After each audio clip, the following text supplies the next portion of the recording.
I feel so honored to be receiving this award. When I look at the list, the names of all those other people that have preceded me, I just sort of gulp and think, oh my gosh, I'm on that list now. And also I was telling somebody out in the hallway a little bit ago, where do I go from here? Now that I have this, career achievement award. But I don't plan to stop. So when I first retired from the classroom, from actual teaching, and I was continuing to go to ATHA and other organizational meetings, I remember the first time somebody came up to me and said, well, why are you here? Aren't you retired? I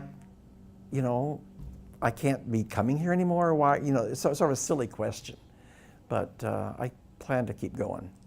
I always taught at small liberal arts colleges. For many years, I was a one-person department. And during those years, I had really no colleagues to rub elbows with and talk theater with. The last 30 years, I had like 3 colleagues in theater, but still it was a small department. And where ATHA became really important to me was it was a place for me to talk out issues.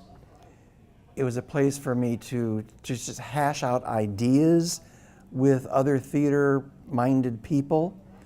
And to me, ATHA became somewhat of a family. And so, I started going to the old ATA organization that preceded ATHA, and then when ATHA was born, sort of continued.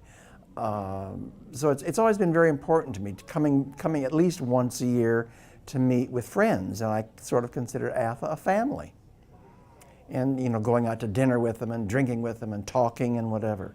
Also, because I started my interest in writing and in theater history probably more like in the mid-'80s. That was about when I first started. Before that, I was directing a lot and heading a department and all that sort of thing, and a one-person department. You don't have time to write. But in the mid-'80s, I started getting more interested in writing.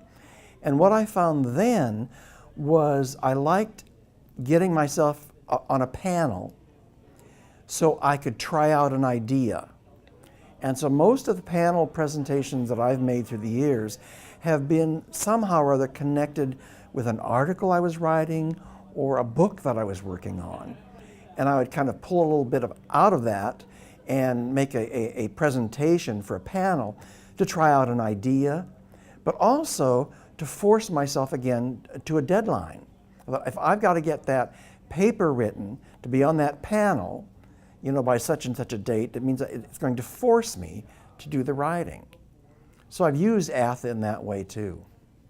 And I think one of the advantages I always have said to students of educational theater is look at the plays you can direct, that you can act in. I've directed Antigone, I've directed Shakespeare, I've directed other Greek, a lot of the plays I've directed, I couldn't do that anywhere else except in educational theater. And so that, I think, is also a real plus. The public doesn't respect higher education. And that then affects salaries. It affects what kind of people are being hired.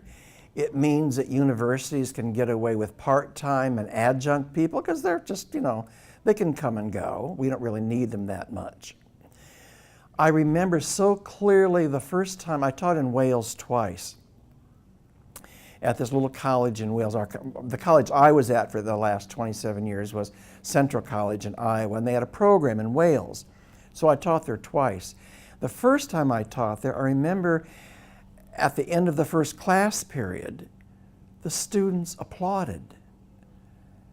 And I was just sort of taken aback. Why are they applauding? And I called one of the students aside as we were kind of going out of the room. I said, why the applause? And she said, well, we do that with our teachers, with our faculty. Wow, wouldn't that be something to introduce in the American system? There is a respect. The students respect the faculty, and the townspeople, the public respects them. And I think that is a major, major problem that we have in higher education.